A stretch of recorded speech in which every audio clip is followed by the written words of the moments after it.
സാമ്പത്തിക വിദഗ്ധ doctor Mary George കൂടി ചേരുന്നുണ്ട്. ഡോക്ടർ മേരി ജോർജ്, നമുക്കറിയാം ഈ ഒരു വിഷയത്തിൽ വയനാട് ദുരന്തവുമായി ബന്ധപ്പെട്ട് സംസ്ഥാന സർക്കാർ ആവർത്തിച്ച് പറയുന്ന ഒരു കാര്യം, കേന്ദ്ര സർക്കാരിന്റെ ഭാഗത്ത് നിന്ന് തങ്ങൾക്ക് പരിഗണന ലഭിക്കുന്നില്ല, അല്ലെങ്കിൽ കൃത്യമായ ഫണ്ട് കേന്ദ്രത്തിൽ നിന്ന് വരുന്നില്ല എന്ന് സംസ്ഥാന സർക്കാർ പലപ്പോഴായി പറഞ്ഞിട്ടുണ്ട്. പക്ഷേ ഇപ്പോൾ ഹൈക്കോടതിയുടെ ഭാഗത്ത് നിന്ന് ഒരു നിരീക്ഷണം വന്നിരിക്കുകയാണ്. ഈ സംസ്ഥാന സർക്കാരിന്റെ പഴിചാരൽ ഒന്ന് നിർത്തിക്കൂടെ, എന്തെങ്കിലും നൽകുമ്പോൾ അല്ലെങ്കിൽ കേന്ദ്ര സർക്കാരിനോട് ഈ കാര്യങ്ങളെല്ലാം ബോധിപ്പിക്കുമ്പോൾ അതിന്റെ കൃത്യമായ കണക്കുകൾ നൽകാൻ എന്തുകൊണ്ട് സംസ്ഥാന സർക്കാരിന്റെ ഭാഗത്ത് നിന്ന് ആവുന്നില്ല എന്നിങ്ങനെ നിരവധി ചോദ്യങ്ങളാണ് ഹൈക്കോടതി ചോദിച്ചിരിക്കുന്നത്. നമുക്കറിയാം, ഒരു ബഹുമാനപ്പെട്ട പ്രധാനമന്ത്രി കേരളത്തിൽ വന്ന് വളരെ സഹാനുഭൂതിയോടുകൂടി ചൂരൽമല അവിടെ മുണ്ടക്കൈ ഒക്കെ നടന്ന് കണ്ട് അവശരായവരെ ചേർത്ത് പിടിച്ച് ഒക്കെ പോകുന്നത് നമ്മൾ കണ്ടതാണ്. വലിയ പ്രതീക്ഷ നൽകുന്ന തരത്തിൽ തന്നെയായിരുന്നു അദ്ദേഹം അന്ന് സംസാരിച്ചതും ഒക്കെ. അപ്പൊ അത് കഴിഞ്ഞ് ഒരു മാസമൊക്കെ കഴിഞ്ഞിട്ടാണ് എന്നാണ് എൻ്റെ ഓർമ്മ, സംസ്ഥാന ഗവൺമെന്റ് ഒരു കണക്ക് അങ്ങോട്ട് അയച്ചു.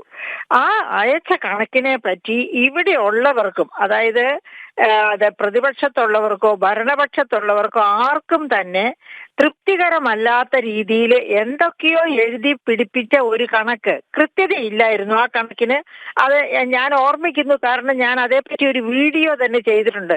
കൃത്യതയില്ലാതെ ഇതുപോലെ കണക്ക് എഴുതി അയച്ചാൽ ആരാണ് അത് സാങ്ഷനാക്കി തരിക? കാരണം ഫണ്ട് ചെലവഴിക്കുന്ന കാര്യത്തില് കേരളം വകമാറ്റി ചെലവഴിക്കുന്നു, ധൂർത്ത് കാണിക്കുന്നു, ഇങ്ങനെയൊക്കെയുള്ള വലിയ വിമർശനം CAG റിപ്പോർട്ടിൽ ഉടനീളമുണ്ട്. അങ്ങനെയുള്ള ഒരു സംസ്ഥാനത്ത് എന്തെങ്കിലുമൊക്കെ എഴുതി കേന്ദ്രത്തിലേക്ക് അയച്ചാൽ നമുക്ക് ആ ഫണ്ട് കൃത്യമായിട്ട് കിട്ടുമെന്ന് പ്രതീക്ഷിക്കാൻ പറ്റില്ല. അത് തന്നെയാണ് സംഭവിച്ചത്. അപ്പോൾ സംസ്ഥാന ഗവൺമെന്റിന്റെ ഭാഗത്തു നിന്ന് കൊടുത്ത കണക്കുകൾ കൃത്യതയില്ലാത്തതാണ് എന്നത് സംശയമില്ലാത്ത കാര്യമാണ്. അതുകൊണ്ട് തന്നെയാണ് ഇതൊക്കെ കോടതിയും നിരീക്ഷിക്കുന്നുണ്ടല്ലോ. കോടതിയും പത്രങ്ങൾ വായിക്കുകയും ഇത്തരം വിമർശനങ്ങൾ വരുന്നതൊക്കെ ശ്രദ്ധിക്കുകയും ചെയ്യുന്നുണ്ടാകും. അതുകൊണ്ട് തന്നെയായിരിക്കണം ഹൈക്കോടതി, അല്ലാതെ ഹൈക്കോടതിക്ക് വയനാടിനോട്, ഞാൻ വയനാട് സ്വദേശിയാണ്, അപ്പൊ എനിക്ക് എൻ്റെ നാടിനോട് പ്രത്യേക സ്നേഹമുണ്ട്. എങ്കിൽ പോലും ഞാൻ പറയുകയാണ്, അന്ന് കൊടുത്ത കണക്കുകൾ അബദ്ധജടിലമായ കണക്കുകളായിരുന്നു എന്നതിന് യാതൊരു സംശയവുമില്ല. അതിനെ വിമർശിച്ചുകൊണ്ട് തന്നെയാണ് ആ സമയത്ത് ഞാനൊരു വീഡിയോ ചെയ്തതും. അപ്പോൾ എനിക്കിപ്പോ പറയാനുള്ളത്, പക്ഷെ കേന്ദ്രം കുറച്ചും കൂടി സഹാനുഭൂതിയോടുകൂടി, അതായത് കണക്ക് വരുന്നത് വരെ വരട്ടെ എന്ന് പറഞ്ഞുകൊണ്ട് കേന്ദ്രം ഒരു തുക ഈ ചോദിക്കുന്നതിന്റെ 1/4 നേരത്തെ തന്നെ ഫോർവേഡ് ചെയ്യേണ്ടത് അത്യാവശ്യമാണ്. ഇന്നലെയൊക്കെ നമ്മൾ ചാനലുകളിൽ കണ്ടല്ലോ, അവിടെയുള്ള പാവപ്പെട്ട മനുഷ്യരുടെ ദുഃഖം. അവർക്ക് ആഹാരത്തിന് പോലും വഴിയില്ല. അന്ന് പുഴു അരിച്ച അരിയൊക്കെ കണ്ടുപിടിച്ചതിന് ശേഷം അതും നിർത്തി.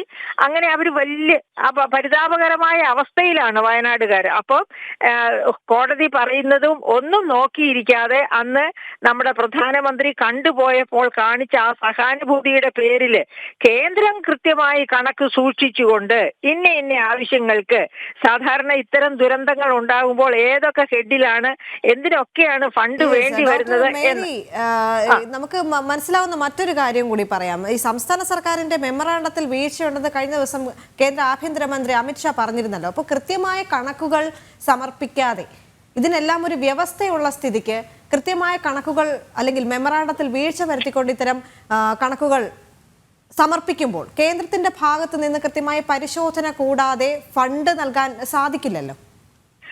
സാധിക്കില്ല എന്നുള്ളത് ശരിയാണ്. പക്ഷെ നമ്മൾ ഒരു കാര്യം ഓർക്കണം, 2 ഗ്രാമങ്ങളിലെ ജനങ്ങളാണ് പട്ടിണിയിലും സങ്കടത്തിലും പെട്ടിരിക്കുന്നത്. അപ്പോൾ സർക്കാരുകൾ, കേന്ദ്രവും സംസ്ഥാനവും തമ്മിലുള്ള വടംവലിയിൽ, അതായത് കേന്ദ്രം പറയുന്നത് ശരി തന്നെയാണ്, പക്ഷെ ആ ശരിക്കുള്ളിലും ഈ പാവപ്പെട്ടവരെ ശിക്ഷിക്കുന്നു എന്ന ഒരു തെറ്റുകൂടിയുണ്ട്. അത് കേന്ദ്രം മനസ്സിലാക്കണം. ശരി, ഈ വയനാട് ദുരന്തവുമായി ബന്ധപ്പെട്ട് സംസ്ഥാന സർക്കാരിന് കനത്ത തിരിച്ചടിയാണ് ഇപ്പോൾ ഉണ്ടായിരിക്കുന്നത്. കാരണം ഹൈക്കോടതിയുടെ ഭാഗത്ത് നിന്ന് കൃത്യമായ ഒരു ചോദ്യം ചെയ്യൽ ഈ ഒരു വിഷയത്തിൽ ഉണ്ടായിരിക്കുകയാണ്. മാത്രവുമല്ല, ഈ ഒരു വിഷയത്തിൽ സംസ്ഥാന സർക്കാരിന് വീഴ്ച പറ്റിയിട്ടുണ്ട്, അല്ലെങ്കിൽ മെമ്മറാണ്ടത്തിൽ പോലും വീഴ്ച പറ്റിയിട്ടുണ്ട് എന്ന് കേന്ദ്ര ആഭ്യന്തരമന്ത്രി അമിത്ഷാ കഴിഞ്ഞ ദിവസം പറഞ്ഞിരുന്നു. അതിന്റെ ഒരു പിന്തുടർച്ച എന്ന വണ്ണം ഹൈക്കോടതിയുടെ ഭാഗത്തു നിന്ന് കൂടി ഇപ്പോൾ സംസ്ഥാന സർക്കാരിന് വലിയൊരു വിമർശനമാണ് ഉയർന്നു വന്നിരിക്കുന്നത്. കാരണം ഇത്തരം പഴിചാരൽ എന്തിനാണ്? കൃത്യമായ കണക്കുകൾ പോലും നൽകാൻ എന്തുകൊണ്ട് സംസ്ഥാന സർക്കാരിന് കഴിയുന്നില്ല? മാത്രവുമല്ല, ഈ മെമ്മറാണ്ടത്തിൽ പോലുമുള്ള വീഴ്ച, കൃത്യമായ ഓഡിറ്റിംഗ് അവിടെ നടക്കുന്നില്ല. ഇത്രയും വലിയൊരു സംഭവം ഉണ്ടായിട്ട് പോലും സംസ്ഥാന സർക്കാരിന്റെ ഭാഗത്ത് നിന്ന് ഇത്തരം വീഴ്ചകൾ വരുന്ന സാഹചര്യം എന്തുകൊണ്ട് എന്ന് കൂടി ഹൈക്കോടതി അന്വേഷിക്കുന്നുണ്ട്.